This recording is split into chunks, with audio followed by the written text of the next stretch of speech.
Fresh chicken తీసుకున్నాం కదా, ఇక మా వాడు బిర్యానీ చేద్దామన్నాడు ఇంకా బాగుంటుందని. అంటే మా వాడు అంటే ఇక మా కొలిగాడు బెంగళూరు అన్నట్టు మంచోడు బాగా. ఇక నీట్గా అడుగుతున్నాము. 4 గ్లాసుల రైస్ తీసుకున్నాను. 4 గ్లాసులు అంటే నలుగురు ఉన్నాం అన్నట్టు, ఇంకొక ఇద్దరు వస్తారు, 4 మంచికి ఒక గ్లాస్ అన్నట్టు.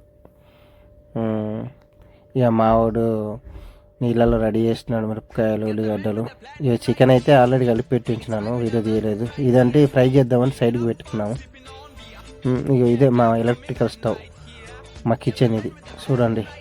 అంటే ఎలక్ట్రికల్ స్టవ్ వాడకూడదని మాత్రం చెప్పకండి, ఏదో ఇక చిన్న ఎలా వేసుకుంటున్నాం. చిన్న జీవితాలు కదా, ఏం చెప్తాం.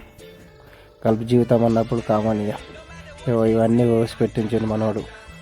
ఇక ఇవన్నీ యాలకులు ఆకులు స్టార్ట్ చేసినాయి. ఇక నూనె వేసి మావాడిని స్టైల్లో చేస్తుండే ఇది. అంటే నేనైతే ఇట్లా వేయను బిర్యానీ, మావాడిని స్టైల్. ఇక చికెన్ కొంచెం మరిగించి తర్వాత బిర్యానీ వేద్దామన్నాడు.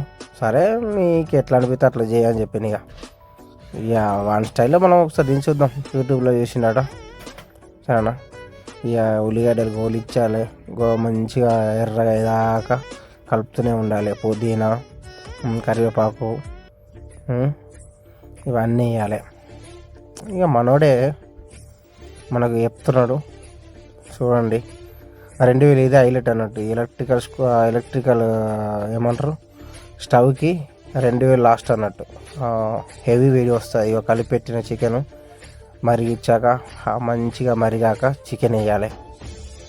ఇక మనం కలిపెట్టుకున్న చికెన్ మొత్తం వేసి మంచిగా కర్రీలాగా వేసి లాస్ట్కు బిర్యానీ రైస్లో వేస్తారట. ఇక మనోడు చెప్పింది. ఇక మధ్యలో మనకు కొంచెం ఏం తీసుకోలేం కాబట్టి ఇక టీ తీసుకొచ్చాను, కిందికి వెళ్ళి కొనుక్కొచ్చాను. బకాల అంటే దుకాణం లేకుంటుంది, అక్కడికి వెళ్ళి ఇక తీసుకొచ్చి టీ వేసి మనోనికి ఒక గ్లాస్ ఇచ్చి మనోడు అంతవరకు అన్నీ రెడీ చేసి పెట్టింది. ఇప్పుడు సైడ్కి ఉన్న చికెన్ తీసుకొని మళ్ళీ దీన్ని ఫ్రై చేయాలి.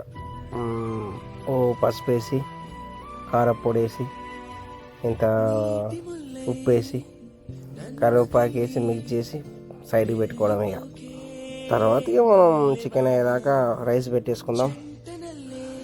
రైస్ పెట్టి తర్వాత చికెన్ అయ్యాక మళ్ళీ రైస్లో వేద్దాం. సో ఈ పక్క రైసు ఆ పక్క చికెన్ ఉడుకుతుంది. ఇక అంతలో మనం ఇక్కడ చికెన్ ఫ్రై చేసినాం, కొంచెం ఆమ్లెట్ కూడా వేసేసినాం. ఇక మనోడు స్నానానికి వచ్చే లోపల వేసేసిండు. వీడియో పెట్టలేకపోయాను. అది చికెన్లో రైస్ వేసేసినాడు, అయిపోయింది. ఇక తినడమే స్టార్ట్. తినడానికి ఇక మన అన్న వస్తున్నాడు, మురళి ముద్రాజ్ సిరిసిల్ల మా గెస్ట్. వెళ్ళండి. ఇక మా వాడైతే టైంకి లేడు, మేమిద్దరం కానిచ్చేసాం. మా వాడు డ్యూటీకి వెళ్ళిపోయిండు. ఇక తర్వాత అలా బెస్ట్కి వెళ్దామన్నాడు. ఆఫర్లు ఉన్నాయట, చూసొద్దామంటే వెళ్ళాము. ఇక మధ్యలో సిగ్నల్స్ వచ్చాయి, క్రాస్ చేసాము. అంటే మాకు దగ్గరలోనే ఉంటుంది జాబ్రియా హవాలీ అన్నట్టు. సో అక్కడికి వెళ్ళి అడిగేసరికి వాళ్ళు ఏమన్నారంటే అది 1 వీక్ బ్యాక్ పెట్టినాము, ఆఫర్స్ ఇప్పుడు లేవు, అయిపోయినాయి అన్నారు. ఇక మేమేం చేసినాం, తిరిగి వచ్చేసినాం మళ్ళీ సేమ్ రూమ్కి. So thanks for watch and subscribe all.